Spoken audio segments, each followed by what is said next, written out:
자, 드디어 이제 수지를 좀 하겠습니다. 맨 앞으로 다시 가주시고요. 자, 뭐 매번 얘기하는 거지만 수질대기가 뭐 제일 많이 나오는 부분입니다. 수질대기 합쳐서 뭐 한 70%, 뭐 한 15문제 정도? 14문제, 15문제 나온다고 그러면 뭐, 그죠? 그 정도 나온다고 보고, 전에는 수질이 당연히 훨씬 더 많이 나왔어요. 근데 요즘에 좀 바뀌었습니다. 대기가 좀 비중이 좀 높아졌어요. 그러니까 공무원도 어떻게 보면 뭐 민원 처리하고 이러는 집단이니까 이슈되는 부분들이 더 많이 나오겠죠. 그러니까 대기가, 수질보다는 요즘에 대기가 훨씬 더 이슈되는 부분들이 많으니까 대기의 문제 빈도가 조금 늘어난 것 같습니다. 그리고 폐기물의 빈도도 조금 늘어나는 편이고요. 그래도 뭐 폐기물, 소음 진동, 토양 뭐 이런 거 부분에 비해서는 수질하고 대기가 거의 전반적으로 문제 양을 많이 차지하고, 특히 수질하고 대기에 폐기물하고 토양하고 좀 공통적인 부분도 좀 많이 들어가 있으니까 수질 대기를 좀 확실하게 알아두시면 그래도 환경화학 개론을 점수를 조금 더 높게 유지시켜 주지 않을까 생각이 듭니다. 자, 그래서 이론 때 했던 거 내용하고 반복하면서 문제 풀고요. 자, 여기도 이제 제가 처음에 문제 풀이 시작할 때 말씀을 드렸는데, 이게 이번에 제가 원래 문제풀이집이, 원래 기존에 사용하던 문제풀이집은 순서가 막 뒤죽박죽이었어요. 그러니까 뭐 단원별로, 소단원별로 구성을 안 해놓고 문제를 뒤죽박죽, 일부러 그런 거예요. 그러니까 풀다가 다시 원래 거 문제 다시 한번 풀고 원래 이러려고. 그런데 올해 그 담당자분께서 좀 소단원별로 문제를 좀 묶어달라고 그래서 뭐 폐기물 토양 때도 한번 확인을 해보셨겠지만 비슷한 문제가 쫙 있고 비슷한 문제가 쫙 있고 이래요. 그러니까 그런 부분들이 솔직히 한번 지나가면 잊어버리고 이러니까 좀 막 섞여 놓고 이런 거였는데, 이게 좀 저는 좀 아쉬워서 내년부터는 그냥 원래대로 돌아갈 예정인데, 그래서 문제 마찬가지입니다. 뭐 설명은 다 드리긴 할 텐데 문제가 중복되는 문제들은 한 문제 정도만 풀고 넘어가고 할 거예요. 그러니까 나머지는 체크해 놓지 않으셨다가 나중에 이제 집에서 한 번씩 풀어보시기 바랍니다. 자, 마찬가지 진행은 뭐 폐기물 했던 거, 뭐 토양 진동 했던 거, 토양 소음 뭐 이런 거 했던 거 같이 진행을 할 텐데, 설명은 더 자세하게 그리고 반복하면서 계속 진행하도록 하겠습니다. 수질 대기는 시간 좀 천천히 갖고 진행할게요. 자, 그러면 일단 봅시다. 자, 수질에서 수질 전체적으로 보자면 올해는 희한하게 제가 그 기출문제 풀이 하면서도 얘기했지만 맨날 나오던 게 BOD 하고, 계산 문제에서는 BOD 용적 부하나 FMB 구하는 건 뭐 당연히 나왔었어요. 뭐 FMB 이런 것들 거의 빠지지 않고 나오는 부분인데 이번에는 안 나왔습니다. 그 다음에 질소, 인 같이 영양염료를 이제 제거하거나 뭐 처리하는 뭐 이런 부분들도 빠지지 않고 나오는 부분이었는데 안 나왔습니다. 이번엔 또 이것도. 그래도 수질이다라고 얘기하면 뭐 공무원들 뭐 솔직히 이제 지방직 그 뭐 구청이나 이런 데서 근무하신 분들이야 뭐 별로 큰 관계는 없겠지만, 연구사급 정도 되는 뭐 하수처리장을 관리하거나 이런 사람들은 당연히 알아야 되는 부분들이죠. 당연히 알아야 되는 부분들인데, 그래서 기본적으로 수질이다라고 하면, 우리가 이제 수처리다라고 하면 그냥 기본적인 내용들이니까 이 부분이 가장 나올 확률도 크고 나왔었던 그 횟수도 제일 많고 하니까 아무리 오래 안 나왔었어도 반드시 좀 확인은 해두시기 바라고요. 그 다음에 이제 기술, 각각 그 방지 기술 여러 가지들이 있죠. 일단 활성 슬러지 공정만 제대로 알면 나머지 뭐 생물학적 처리 공법들은 거기서 응용된 것만 있으니까 활성 슬러지의 원리는 좀 반드시 좀 알고 계시고, 그 다음에 변법 같은 것들은 조금씩 이제 설명드리겠습니다. 조금 달라진 것들, 이런 것들만 위주로 설명을 좀 드릴게요. 뭐 지금 말씀드린 한 몇 가지만 체크해도 최소한 2문제, 3문제는 맞추지 않을까 싶어요. 활성 슬러지 공정의 원리 알고, BOD에 관계된 용적부와 뭐 이런 것도 알고, FMB 알고, 그 다음에 질소인 정도만 알면 그래도 2문제, 3문제까지도, 많게는 3문제까지도 맞출 수 있지 않을까 싶습니다. 자, 나머지 것들은 한 번씩 풀어보면서 얘기 한번 해보도록 하겠습니다.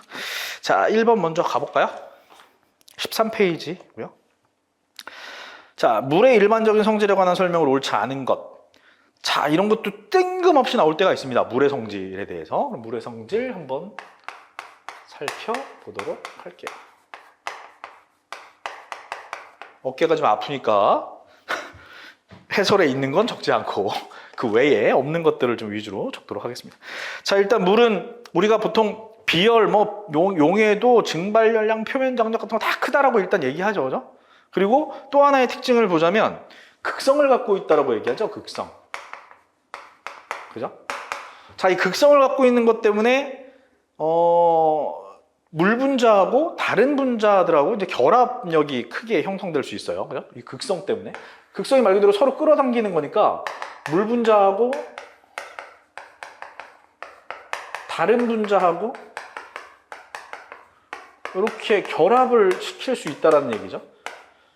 그러니까 다른 분자가 물 분자에 결합된다라고 하면 어떤 물 속에 포함될 수 있다는 뜻이 되는 거잖아요. 그죠? 그래서 이런 극성 때문에 용해도가 굉장히 상승하는 뭐 조건이 될 수 있다. 이렇게 볼 수 있어요. 자, 그러면 이렇게 물 분자와 다른 분자 간에 이렇게 결합하는 건 무슨 결합을 하고 있는 걸까요? 당연히 수소 결합을 하고 있는 거겠죠. 자, 수소 결합을 이렇게 하고 있습니다. 자, 그 다음에 뭐 물의 밀도는 4도시에서 가장 크다라는 거 아실 거고요. 그 다음에 온도가 높아질수록 물의 밀도는 감소하고요. 뭐 온도가 솔직히 낮아져도 감소하겠죠. 낮아져도 감소합니다.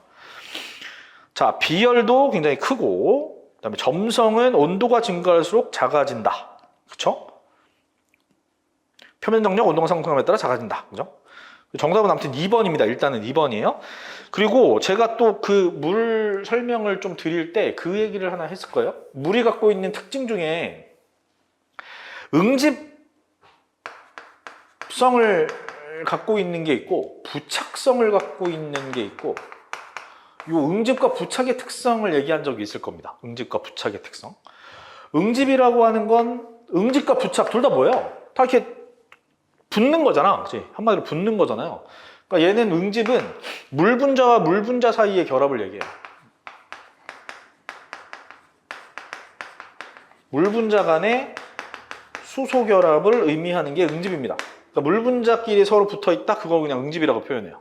그러니까 지금 우리가 뭐 응집제를 놓고 하는 그런 응집하고는 좀 다른 거예요. 이 부착이 여기서 얘기한 요거예요.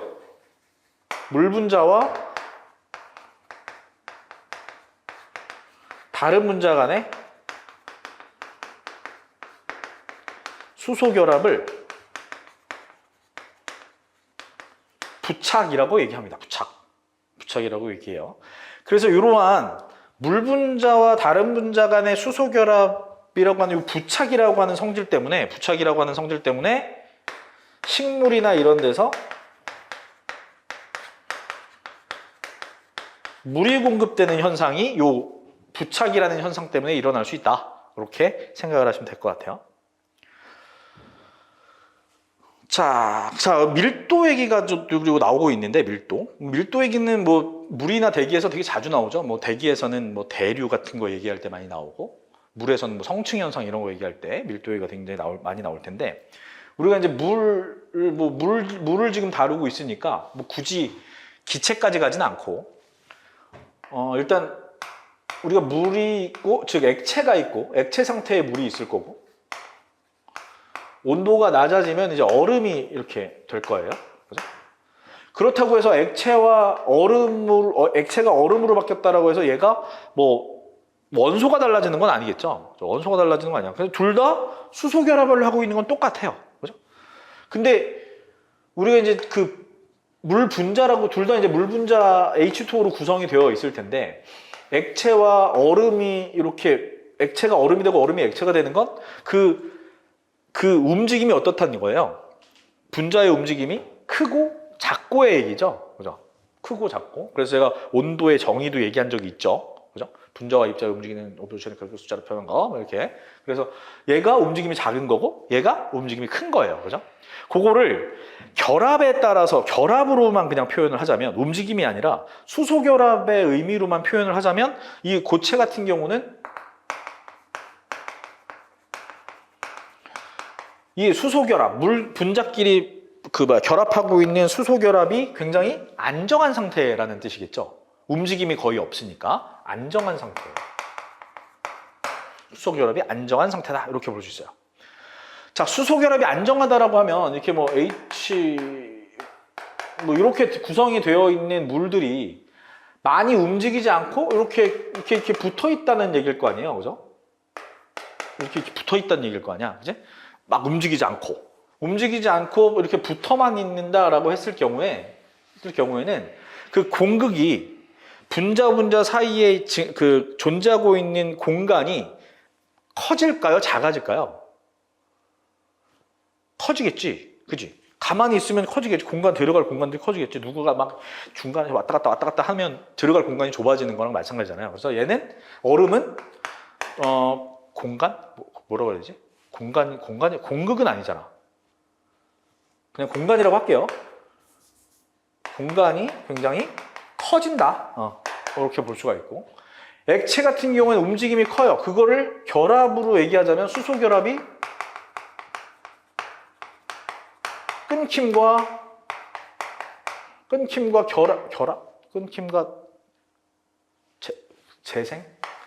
재생이 반복된다. 이렇게 볼 수 있겠죠? 끊어졌다, 들어갔다, 끊어졌다, 들어갔다, 끊어졌다, 들어갔다. 그러니까 공간이 거의 없다. 그러니까 여유가 없다. 공간이 적다 그래야 되나? 공간이 적다. 그러니까 분자가 촘촘히 배치되어 있다. 이렇게 보시면 돼요. 공간이 적다. 즉 분자가 촘촘히 배치되어 있다. 자, 제가 예전에 한번 이 물을 얘기하면서 그 얘기를 한 적이 있을 겁니다. 육각수. 옛날에 육각수 엄청 많았어요. 막 육각수 얘기 엄청 많았습니다. 그리고 처음처럼, 여러분들 좋아하는 소주 처음처럼 의 광고, 얘를 보시면 흔드는 거, 그죠? 흔들면 뭐라 그래요? 처음처럼 광고예요. 부드러워진다고 그러죠? 그게 이거예요. 육각수를 얘기하는 거랑 마찬가지예요. 옛날에 제가 한 20살? 그러니까 대학교 1학년? 뭐 요때쯤에 대우에서 나온 냉장고 중에 육각수를 만드는 냉장고가 있었어요. 별게 아니라 그냥 육각수 통이 따로 있고 거기에 물을 붓고 냉장고에 툭 꼽으면 그냥 돌아가는 거야. 그냥 소용돌이만 있는 거야. 계속 돌아가는 거예요. 그게 원래 액체는 수소 결합이 끊김과 재생이 반복되는데 이걸 어떻게 하는 거야? 훨씬 더 빠르게 반응을 만들어주는 거지. 그러니까 이 끊김 재생이 훨씬 더 많이 되겠죠. 그렇다면 분자가 훨씬 더 촘촘히 배치가 될 거고, 그러면 우리가 보통 그냥 H2O라고 생각하면 삼각형이잖아요. 그죠? 삼각형. 근데 얘가 촘촘히 수소 결합으로 이렇게 배치가 된다라고 생각을 하면, 그림을 잘 못 그리겠지만 뭐 이렇게 배치가 된다라고 하면 최종적으로는 이 모양 형태가 어떻게 되겠어요? 육각형, 뭐 팔각형 막 이렇게 되겠죠. 그러니까 이렇게 물 분자 하나는 그냥 삼각형의 모양이라면 물 분자가 계속 붙으면 그 각이 더 많아지겠죠. 그러면 목 넘김이 어떻게 되겠어? 부드러워지겠지. 근데 나는 못 느껴, 그 정도까지는. 그런 건 못 느끼지만 그런 게 육각수예요. 그러니까 물은 다 흔들면 요런 것들 때문에 끊김과 재생이 반복되면서 분자가 점점 촘촘히 배치되면서 훨씬 더 부드러운 이제 뭐 성질을 갖는다, 뭐 이런 거예요. 그러니까 처음처럼만 해당되는 게 아니다. 볼 수 있습니다. 다른 소주도 다 흔들어서 드시면 그렇게 된다고 보실 수 있어요. 자, 그래서 1번으로 가보면 다시 정답은 2번이죠. 점차 수온 증가에 따라서 감소하죠. 감소합니다. 자, 2번 이제 수자원입니다. 수자원. 자, 수자원 요것도 또 뜬금없이 가끔씩 나올 때가 많죠. 지표수의 특징이 아닌 것, 뭐 지하수의 특징이 아닌 것, 뭐 이런 것들 묻는 문제들이 굉장히 많습니다. 자, 일단 수자원 지금 지표수, 호수는 뭐 수량면에서 등등 뭐 이렇게 나와 있습니다. 일단 문제 먼저 풀게요. 지표수는 무기물이 풍부하고 지하수보다 깨끗하며 연중수온이 일정하다. 지표수, 지하수가 반대로 됐죠, 그죠? 지표수, 지하수가 반대로 됐어요. 지하수는 무기물이 풍부하고 지표수보다 깨끗하며 연중수온이 일정하다. 근데 저는 이제는 지하수가 지표수보다 깨끗하다. 요거는 뭐 아닐 수도 있다고 봅니다. 일반적으로는 그렇지만 지하수의 오염이 굉장히 심각해진 곳이 많죠. 그래서 아닐 수도 있다고 봐요. 근데 일반적으로는 그렇다. 자, 1번이 잘못됐고요. 2번은 호수에 물의 움직임이 거의 없다. 그래서 오염되면 회복이 어렵고요. 호수는 미생물의 번식이 있다. 수온 변화에 따라서 성층이 형성된다. 수량면에서는 무한하지만 사용 목적이 극히 한정적인 수원은 바닷물이다. 맞죠? 그죠? 수량은 되게 많지만 염분이 있기 때문에 사용하기가 좀 어렵다라고 볼 수가 있겠죠. 자, 우리가 이제 수자원으로 가장 많이 사용하는 건 당연히 지표수하고 지하수예요. 그 중에서도 우리가 많이 사용하는 건 지표수죠. 그죠? 인간이 많이 사용하는 건 지표수가 가장 많이 사용된다라고 보시면 돼요. 다 알겠지만 지표수의 특징 한번 정리하고 가면 지표수는 가장 대표적인 게 하천, 호수, 호소, 그죠? 하천과 호소가 지표수다라고 볼 수가 있어요. 자, 지표수의 구성 보면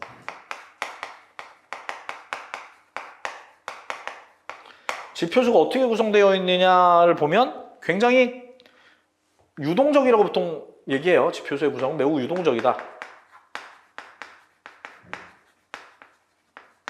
유동적이다. 많이 변화무쌍하다라는 얘기겠죠. 변화무쌍하고 집수구역의 특징에 따라서 많이 달라지고요.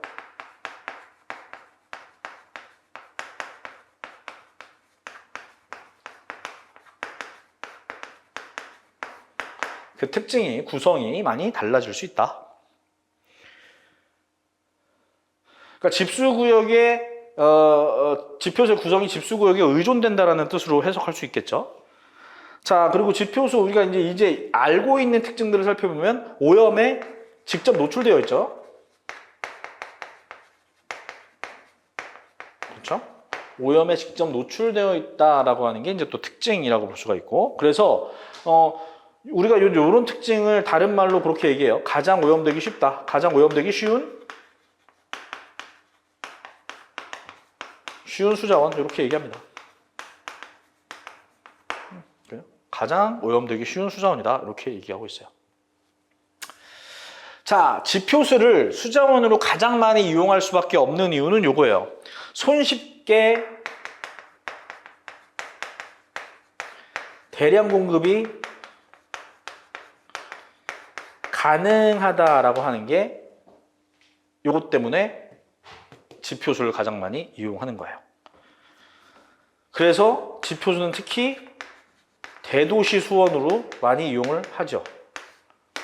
서울이나 경기 지역의 팔당을 이용하는 것 같이 크죠, 그죠? 거의 한강이라고 보면 되니까 대도시의 수원을 이용하는 것 같이 손쉽게 대량 공급이 가능합니다. 근데 약간 여기에서 조금의 여담을 좀 하자면 그 상하수도에서 제가 이제 그 수원의 저수지의 용량, 즉 수원의 용량을 결정하는 방법들을 좀 얘기를 했을 거예요. 그러면 갈수시, 그러니까 만수가 아니라 저수, 그러니까 물이 가장 적을 때를 기준으로 해서 이제 최대한의 물을 이제 공급하는 게 수원의 양을 결정하는 거에 기본적인 건데, 그러니까 적은 양을 기준으로 해서. 자, 근데 그게 이제 평균적인 값이겠죠. 물이 가장 낮을 때, 그러니까 즉 저수일 때 그 양은 우리가 이제 데이터를 갖고 있을 때 굉장히 평균적인 값이었을 거예요. 근데 기후변화가 계속 일어나면서 우리가 평균적으로 갖고 있던 그 가뭄이 일었을 때 평균적으로 갖고 있던 저수일 때의 용량보다 훨씬 낮아진 적이 많죠. 훨씬 낮아진 적이 많아요. 그래서 이게 손쉽게 대량 공급이 가능하다라고 하는 건 지표수를 그대로 공급하는 걸 얘기하는 게 아니잖아요. 정화해서 이제 정수 처리를 한 걸 공급하는 걸 얘기하는 거겠죠. 그죠? 그러니까 정수 처리가 돼서 공급해야 되는 물은 배수지 같은 곳에 이제 완충 용량까지 고려해서 이제 저장이 되어 있는데 그게 수원에서부터 쭉쭉쭉쭉 공급이 되어 와서 이제 배수지에다가 이제 당연히 처리를 해서 배수지에다가 모아놓는 거잖아요. 근데 가뭄이 너무 크게 들다 보니 수원의 용량이 부족하고 수원의 용량이 부족해 버리니까 당연히 처리한 물 자체가 정수 처리된 물 자체의 양이 줄어들 수밖에 없겠죠. 그러니까 완충 용량을 다 못 채울 수도 있고 배수지의 완충 용량이 다 안 채워졌을 수도 있고 완충 용량이 찼지만 이걸 사용하고 나면 계속 추가가 돼야 되는데 수원 자체가 모자라 버리니까 채워지지 않았을 수도 있고 그래서 몇 년 전인가요? 뭐 한 4, 5년 된 것 같은데 4년? 뭐 이 정도 된 것 같은데 서울 쪽에 수도 공급이 굉장히 딸린 적이 있었어요. 수도 공급이 안 되고 이런 적도 있었습니다. 그게 기후변화가 일어나면서 원래 이런 특징을 갖고 있었던 지표수가 계속 가물고 물량이 없어지고 하다 보니까 공급될 수 있는 양 자체가 너무 부족해져 버리는 거죠. 그러니까 이게 기후가 바뀌면서 혹은 이제 인구 같은 것들이 어느 대도시에 밀집이 되면서 수자원양 수원을 이제 구성하고 뭐 배수지를 구성하고 이러는 설계인자들이 좀 바뀌었어야 되는데 바뀌지 않고 그냥 그대로 사용을 하다 보니까 이제 부족 현상들이 생겨난 거죠. 조금은 좀 그 이후에는 이제 좀 설계인자들을 좀 바꿨는지 뭐 이래서 가뭄이 있고 이래도 뭐 부족한 사태가 일어나진 않았던 것 같은데 뭐 언제도 일어날 수 있는 상황들이니까 좀 고려를 좀 많이 해야 될 것 같아요. 아무튼 그렇습니다. 부유성 유기물의 함량 높다고 그랬죠, 그죠? 부유성 유기물의 함량 높고요.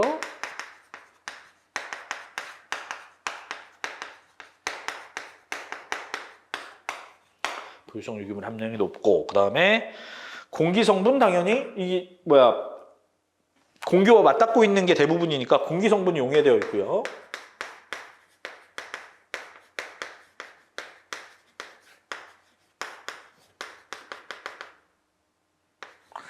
자, 그리고 경도 별로 안 높죠. 낮죠. 그죠? 지표수에 비해서, 지하수에 비해서 경도가 낮다. 이런 것들이 이제 지표수의 특징이라고 보시면 될 것 같고. 자, 지하수 특징 보죠. 지하수. 자, 지하수의 종류는 어떤 것들이 있어요? 뭐 천충수. 가장 뭐 위쪽에 있는 물이라고 보시면 되고. 그 다음에 심충수. 복류수. 용천수 뭐 이런 것들이 있죠.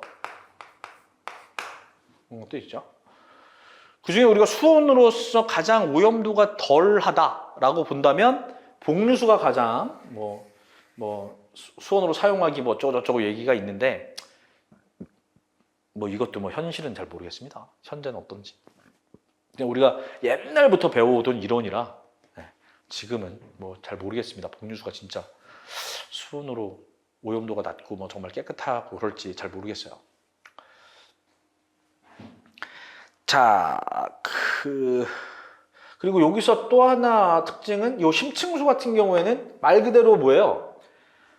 깊은 곳에 있는 거죠. 굉장히 밑에 쪽에 있는 거예요. 그래서 얘는 항상 온도가 항온을 유지한다. 항온을 유지한다. 항온 상태를 유지한다. 즉 온도가 거의 일정하다라는 뜻이죠. 근데 온도가 높진 않겠죠? 낮겠죠? 그죠? 굉장히 밑에 쪽에 있으니까. 그래서 이 심층수는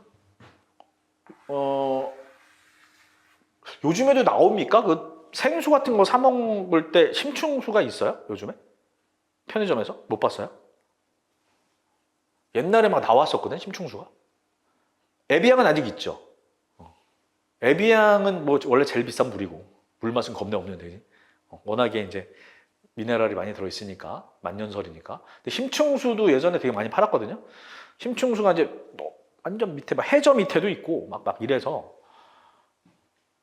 심층수도 그리고 또 항온도 유지하고 뭐 미네랄도 많고 막 이래갖고 특히 일본 같은 데에서는 심층수를 바로 뽑아서 막 팔고 그랬었어요. 근데 우리나라에서도 수입돼 갖고 와갖고 막 팔고 그랬었는데 요즘엔 없나 보네. 그 심층수가 개발이 되고 난 다음에 그러니까 이거 양수되고 난 다음에 토양이 굉장히 좋아진 곳이 많아요. 특히 하와이가 그래요. 하와이 지역이 원래 이렇게 농작물이나 이런 것들이 재배가 거의 안 됐었대요. 적도 부근에 위치하고 있으니까 당연히 이제 뭐 모래나 이런 것들이 많고 해서 그 농작물 같은 것들이 재배가 안 됐었답니다. 그러니까 물이 계속 그냥 빠지고 또 뭐 공급이 워낙 크니까 그죠? 그랬을 거예요. 그래서 그 심층수 라인을 뽑아다가 그냥 땅에다가 묻었답니다. 심층수 이렇게 뽑았겠지. 뭐 바다 어디에서 뽑아서 그냥 여기가 땅이면 이제 바다 쪽에서 이제 해갖고 이렇게 바다 쪽에다 이렇게 간을 묻어서 땅 있는 곳에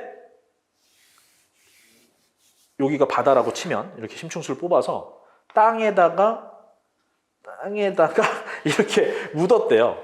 이렇게 심층수 라인을 이렇게 묻었답니다. 근데 얘가 지금 하원을 유지하고 있었다고 그랬잖아요. 그럼 온도는 찬 상태일 거고, 토양 얘는 어떻게 했어요? 그 온도가 굉장히 높겠죠. 온도 차이가 나니까 이게 뭐가 생기겠어? 우리가 이슬, 설이? 이슬? 아무튼 그런 거 생기겠지. 물방울 같은 거. 이게 막 생기면서 이제 여기가 어떻게 되겠어? 이제 땅이 촉촉해지는 거지. 근데 심층수에는 그 지하 해저 그 밑에 엄청나게 아래쪽에서 올라오는 거니까 미네랄 성분들이 굉장히 많이 포함되어 있었어요. 그럼 이 토양 자체는 또 어떻게 되겠어? 비옥해지겠지. 그죠? 그러면서 막 하와이에서 이제 재배되는 식물들이 많아진 거예요. 나중에 알고 보니까 막 그런 성분들도 많고 식물에만 물론 좋은 게 아니라 사람에게도 미네랄이 필요하니까 심층수 자체가 막 판매가 되기도 하고 그랬었어요. 또 얼마 안 됐는데? 몇 년 전까지만 또 나도 봤는데 편의점에서? 지금 없나 보네. 아무튼 그래요. 그런 거라고요. 심층수는 아직 얘까지 오염됐을까? 얘는 오염 안 됐을 것 같은데. 그렇습니다. 자, 이제 우리는 시험에 나올 법한 일반적인 특징을 다시 이제 살펴보도록 할게요. 자, 우리가 또 지하수하고 지표수를 서로 비교하는 게 있죠. 그냥 반대라고 생각하면 되겠죠. 그죠? 반대. 지표수하고 반대라고 생각하면 되고, 반대가 아닌 이제 일반 다른 것들을 살펴보면 일단 염분.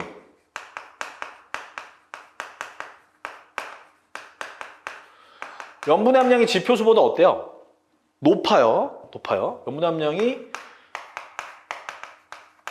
지표수에 비해 어느 정도가 높냐면 30% 이상 높다라고 보시면 될 것 같아요. 염분의 함량이 지표수에 비해서 30% 이상 높다. 그리고 지하수는 지표수에 비해서 굉장히 국지적인 영향을 받죠. 그죠? 국지적 영향을 받는다라고 보시면 될 것 같고. 자, 다음에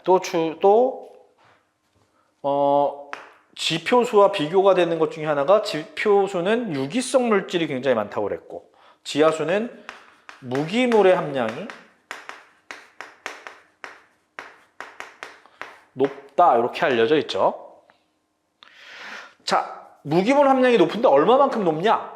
우리가 흔히 자연수라고 하는 거, 자연수 중에서 가장 높다. 우리가 뭐 자연수라고 하면 뭐가 있을까요? 뭐 호수, 하천수, 지하수, 빙하 뭐 이런 것도 다 포함해야 되겠지? 아무튼 자연수 중에서 가장 높다. 무기물 함량이. 뭐 당연하죠. 암석 덩어리에서 뭐 녹아 나오는, 용출돼서 나오는 뭐 이런 것들이 전부 다 무기물 덩어리들일 테니까. 자, 뭐 이런 것들은 다 일반적인 내용들입니다. 또 하나 일반적인 내용을 보자면 수온 변동이 적고요. 그죠?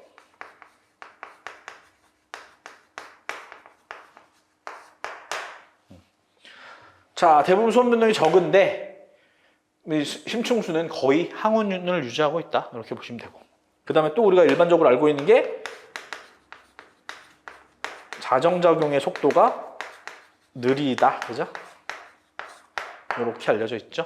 일반적인 것들도 한 번씩 확인을 해 두시기 바랍니다. 그래서 정답은 1번입니다. 2번에 1번이요.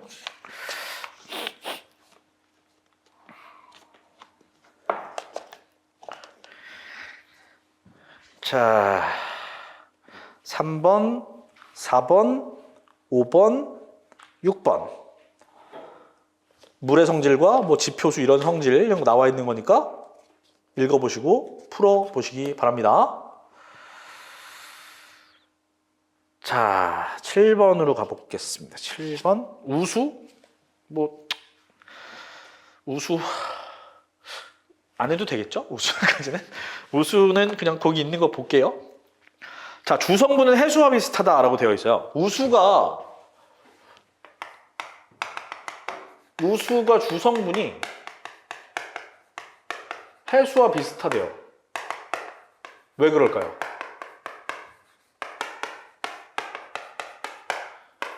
지구에 해수가 제일 많으니까. 우수가 비가 왜 내리는 거예요?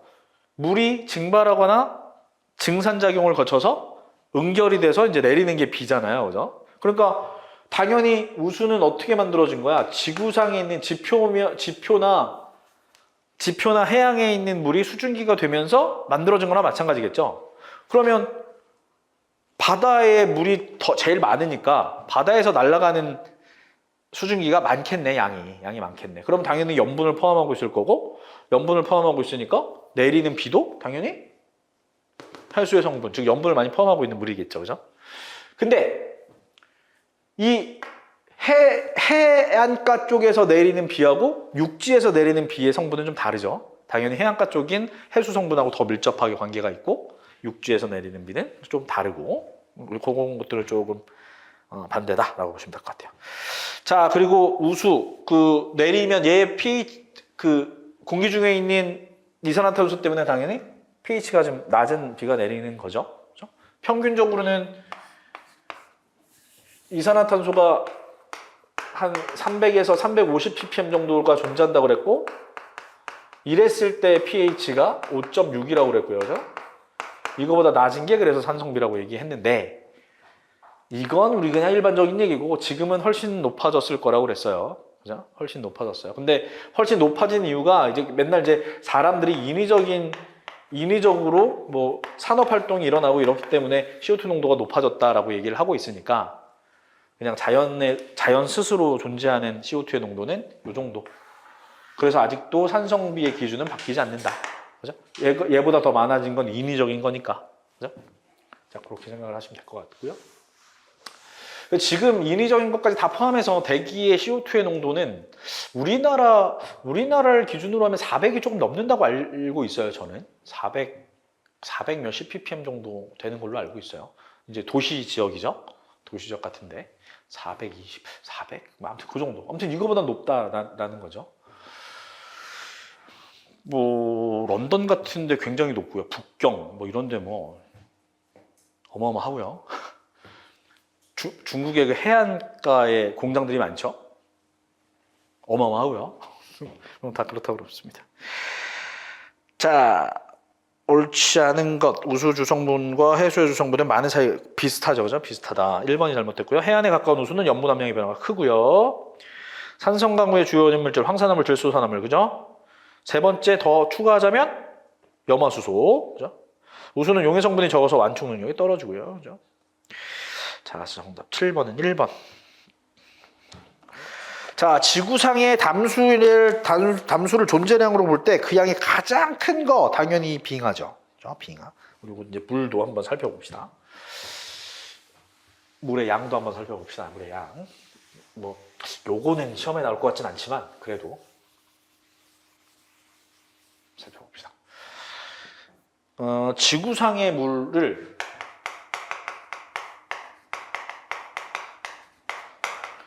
보통 이걸 이제 수권이라고 얘기를 하죠. 수권. 지구상의 물을 이제 수권이라고 얘기를 하는데, 뭐 물 크게 나누면 당연히 뭐 해수하고 뭐 담수지 뭐. 해수하고 담수. 그래서 뭐 해수는 그냥 많아. 너무 많아. 97.2% 정도가 있대요. 정확하게 얘기하면. 이제 근데 점점 늘어나겠죠. 빙하가 녹으면 다 바다 쪽으로 가니까. 담수량은 더 줄어들고 해수량은 더 늘어나겠죠. 자, 그럼 이제 육지의 물.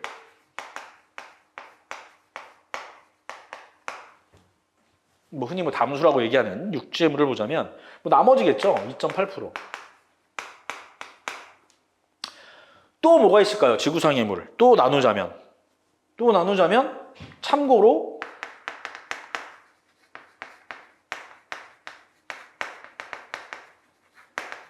대기 중에 존재하는 수분으로 나눌 수 있어요. 자, 대기 중에 존재하는 수분은 거의 없어요. 지구 전체 물에 0.001% 정도 있다라고 생각하면 돼요. 0.001% 정도. 그럼 여기에 존재하는 대기의 물에는 어떤 것들이 있는 거예요? 당연히 구름, 뭐 눈, 수증기, 뭐 비, 뭐 이런 것들이겠지 뭐. 이런 것들이 이제 대기 중에 존재하는 수분이고 지구 전체 물 중에 한 0.001% 정도밖에는 해당하지 않는다. 이렇게 보시면 돼요. 자, 제가 이제 맨날 이렇게 강의하면서 요즘에는 맨날 지구 기후 변화에 대한 얘기를 가끔씩 막 섞는데, 그죠? 뭐만 있으면 그런 비슷한 얘기만 있으면 계속 얘기를 하고 있는데, 지금 요게 지금 이 대기 중에 존재하는 수분 중에서도 수증기도 당연히 온도에 영향 많이 미쳐요. 당연하죠. 근데 뭐 이게 얘는 뭐 그냥 그렇다 치고, 이 구름도 기후 변화에 영향이 있는 거 아십니까? 구름도 기후 변화에 영향이 있어요. 물이잖아, 얘도 수증기잖아. 있어요. 얘는 애매합니다. 그러니까 미세먼지랑 비슷하다고 생각하시면 될 것 같아요. 미세먼지. 우리가 이제 입자상 오염물질이 대기에 미치는 영향을 예전에 이제 이론 때 얘기를 했을 때 기후 온도를 낮춘다라는 얘기를 했었죠. 태양빛을 막아서 차단해서 그 그러니까 지표의 온도를 낮춘다 뭐 이런 특징을 설명한 적이 있을 거예요. 구름도 마찬가지입니다. 태양빛을 반사하는 역할을 해요.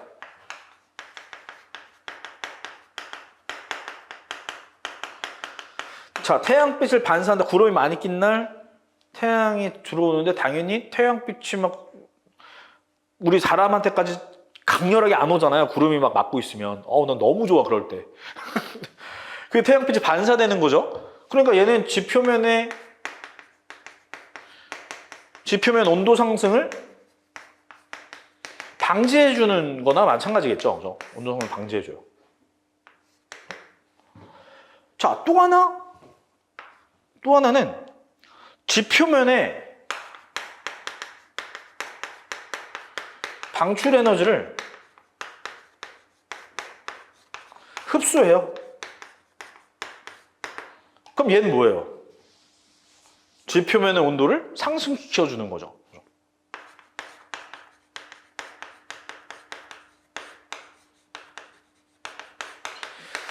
그래서 구름이 지표면의 온도를 상승시키기도 하고 혹은 상승을 방지하기도 한다. 뭐 두 가지 역할을 다 동시에 진행하고 있다라고 생각하면 될 것 같아요. 자, 이건 참고로 얘기한 거고요. 참고로 얘기한 거고. 자, 육지의 물을 더 봐야겠죠. 우리는 이제 수질이라고 하면 육지의 물을 얘기하는 거나 마찬가지니까. 육지의 물. 자, 당연히 육지의 물에서 제일 많이 차지하고 있는 건 빙하죠. 빙하. 자, 빙하가 거의 이 중에서 거의다라고 보면 돼요. 거의 2.15%. 근데 이 빙하가 점점 줄고 있다. 이렇게 생각을 하시면 될 것 같고. 진짜 많이 줄었어요, 빙하. 만년설도 많이 줄었죠. 그러니까 히말라야 산맥에 있는 눈도 굉장히 많이 녹았다고 그러더라고. 그게 뭐 지구 온실가스 때문인지 잘 모르겠지만 아무튼 뭐 그렇대요. 자, 그다음에 지하수가 그다음에 많죠. 지표수보다 지하수가 훨씬 많습니다. 얘가 거의 한 0.62%. 뭐 이렇게 소수점 둘째 짤까지 정확히 알 필요 전혀 없습니다. 그냥 저는 조사해온 거를 여러분들한테 알려드리는 거고. 그다음에 지표수가 나머지 0.03 정도 될 거예요.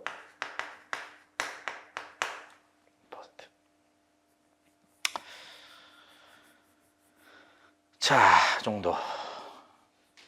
그래서 그냥 뭐 우리가 이제 요걸 그냥 간단하게만 얘기하자면 빙하가 육지의 물이 거의 한 3% 정도가 되는데 빙하가 2% 정도를 차지하고 그 다음에 이 나머지 지하수, 지표수, 그죠? 나머지가 1% 정도를 차지한다 이렇게 볼 수 있잖아요, 그죠?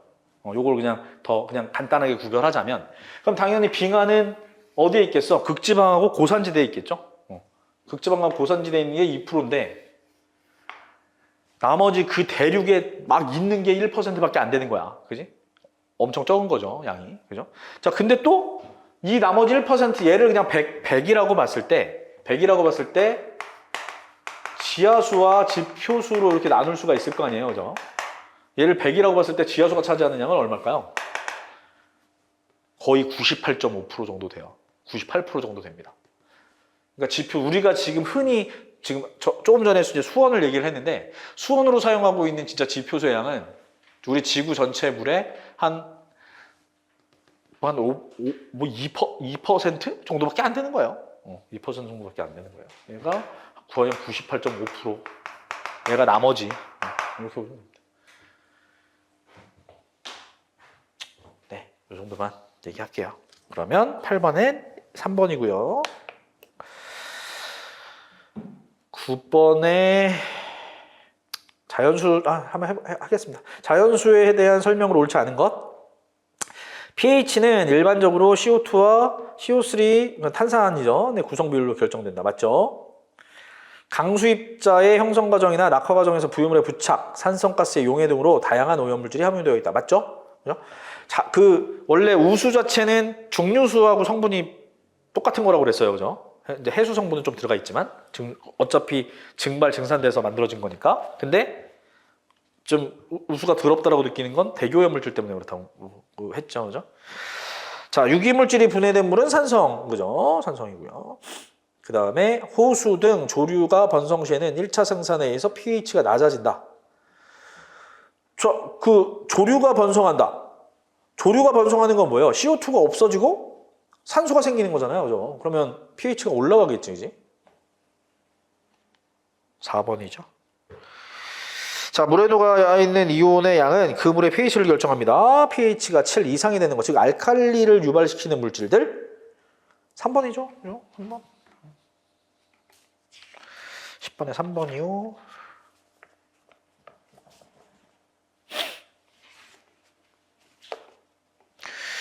자, 점오염원과 이제 비점오염원 얘기가 또 이제 나옵니다. 점오염원과 비점오염원. 이건 내가 또 순서로 뒤에다가 뒤에 점오염원, 비점오염원이 또 있을 텐데.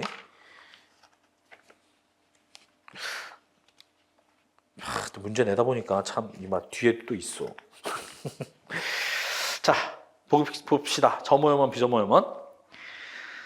자, 우리가 뭐 점오염원, 비점오염원은 흔히 알 수 있잖아요. 그죠? 포인트 소스라고 해서 특정한 곳에서 배출되는 건데, 그러니까 어디서 배출되는지도 알고, 어디서 배출되는지 아니까 처리 방법도 쉽고, 비점오염원은 반대죠. 어디서 배출되는지 모르니까 처리 방법도 좀 어렵고. 자, 그래서 우리가 예전에 한번 우리 점오염원, 비점오염원을 얘기할 때, 비점오염원을 관리하는, 우리가 보통 오염원을 관리한다라고 하면 뭐에 의해서 관리를 해요? 당연히 법령에 의해서 관리를 하겠죠. 법령에 의해서 관리를 하겠는데, 이 비점오염원을 관리하는 방법이 있을까요? 비점오염원을 관리할 수 있는 법령은 거의 없다고 봐도 무방하죠. 그죠? 왜? 어디서 어떻게 배출되는지 모르는데 어떻게 관리를 할 거야. 그죠? 자, 근데 하천이 있고 점오염원에서 내려오는 오염물질, 비점오염원에서 오는 오염물질, 이런 것들이 있을 텐데, 그러면 얘가 비점오염원이든 점오염원이든 뭐 아무튼 뭐 오염물질이 오면 오염되는 건 똑같은 거잖아. 근데 비점오염원은 관리를 못해. 그러니까 오염도를 낮추기 위해서는 어떻게 할 수밖에 없겠어? 점오염원을 더욱더 빡세게 관리할 수밖에 없겠죠. 그죠? 그래서 비점오염원의 대책, 큰 정책적인 대책 중에 하나는 그거예요. 하천의 오염도를 낮추기 위해서 비점오염원은 관리가 안 되니 어차피 오염도는 얘네가 두 개가 합쳐져서 되는 거니까 점오염원의 관리를 훨씬 더 강력하게 하는 거죠. 그래서 이런 수질 기준이나 이런 것들이 정해져 있는 배출 오염 기준 같은 것들이 정해져 있는 점오염원의 기준을 훨씬 더 상향 조정하고 이런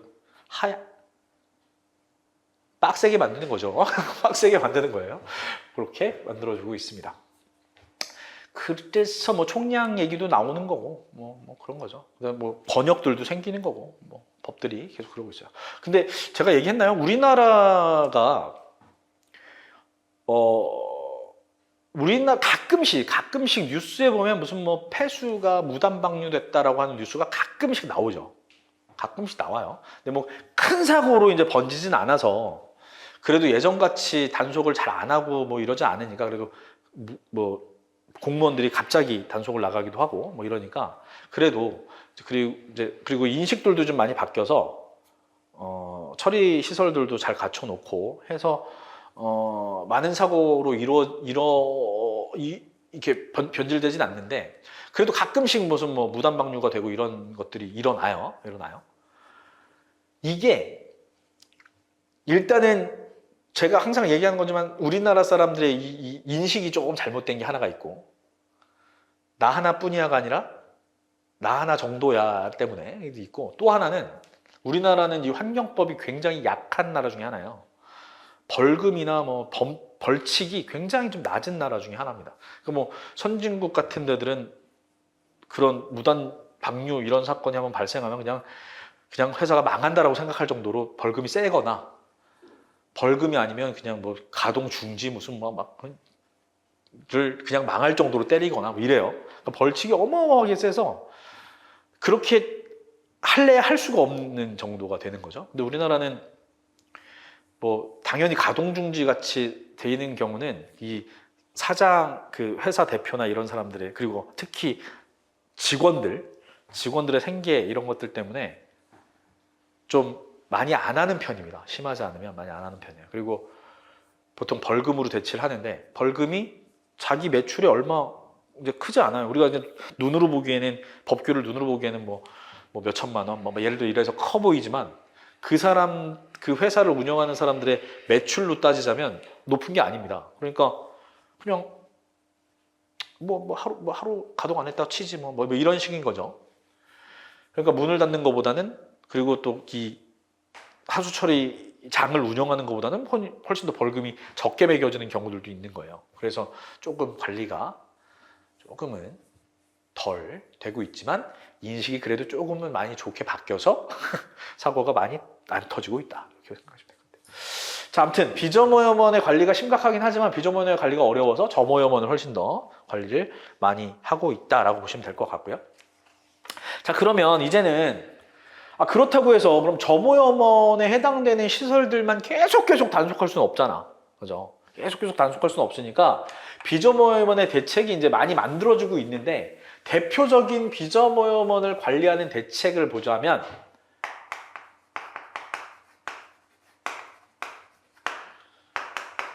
자, 비점오염원의 가장 대표적인 게 뭐가 있을까요? 일단 비가 내렸을 때 이 비에 막 쓸려 내려가는 이런 물들이 좀 더럽겠지. 어디서 배출되는지도 모르고. 그 대표적인 게 노면 배수예요. 또 비점오염원으로 또 지적되고 있는 좀 심각한 물은 뭐가 있을까? 그게 이제 농경지 배수예요.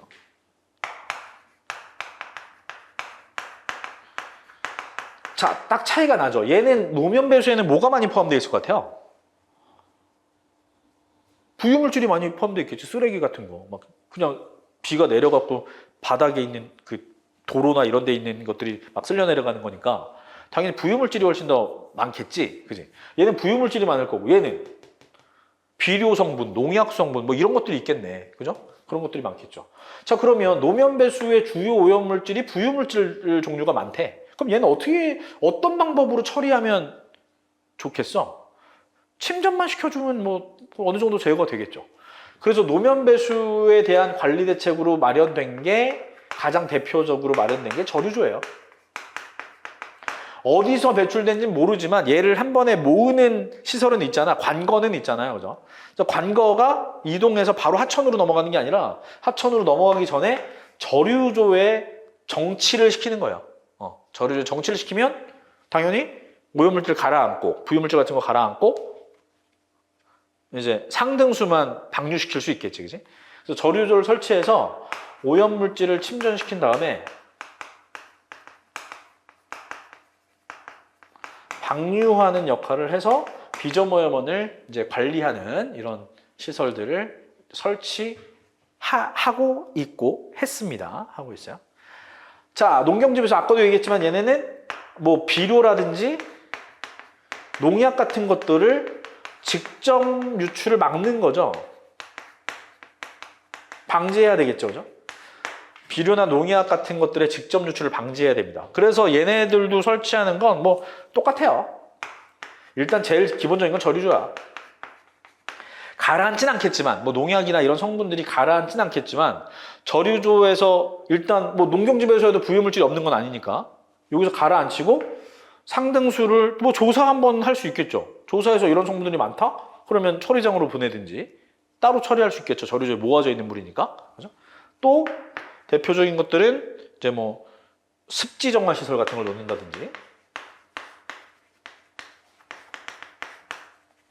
습지 습지 정화 시설을 놓는다든지 혹은 뭐 수초대 같은 것들을 설치한다든지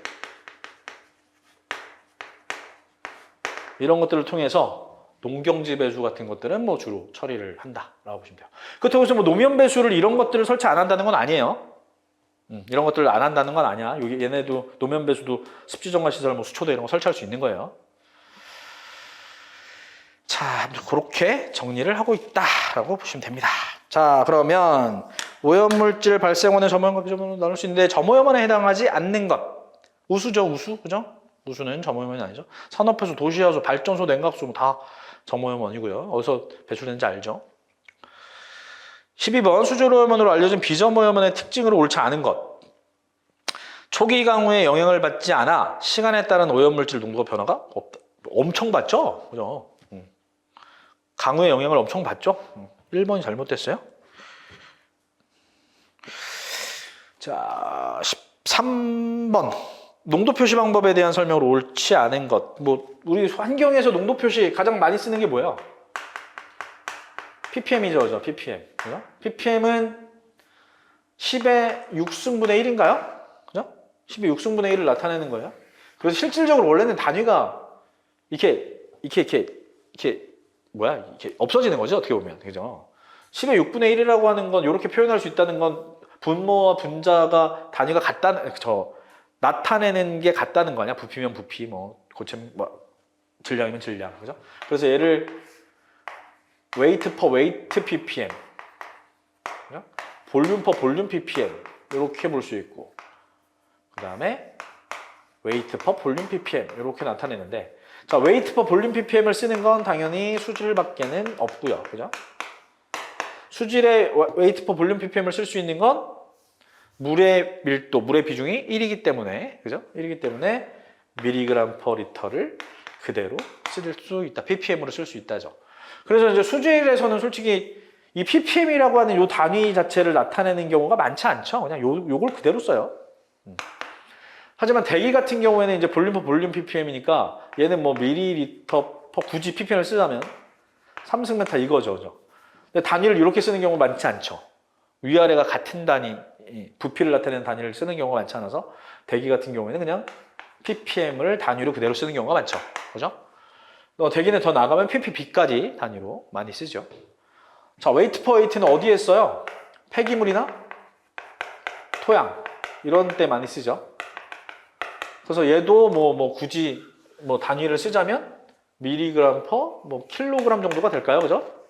미리그램 퍼 킬로그램. 그래서 얘도 요것도 이제 단위로 이렇게 안 쓰죠. 얘도 그냥 ppm 단위로 이제 많이 쓰죠. 그죠? ppm 단위로. 그래서 가장 많이 사용하는 건 ppm. 대기든 수질이든 토양이든 폐기물이든 그렇다라고 보시면 돼요. 자, 농도 표시 방법. 이건 솔직히 공문에는 안 나온다고 보시면 됩니다. 그냥 그 수질 기사에서 수질오염 개론 과목에서 한두 문제 이렇게 나오는 그냥 기본 물어보는, 기능사에서는 잘 나와요. 환경 기능사에서는 잘 나오는 문제들입니다. 자, 3번이고요. 용매 1kg당 용질의 몰수입니다. 용액이 아니라 용매 1kg당. 자, 농도가 가장 높은 용액의 비중은 1로 가정한다. 이것도 1ppm입니다. 이거 안 해도 되죠? 이거는, 그죠? 밑에 보세요. 단위 환산만 하는 거잖아요. 그죠? 단위 환산만 하는 거니까 넘어가겠습니다. 네, 좀 쉬었다가 15분부터 하겠습니다.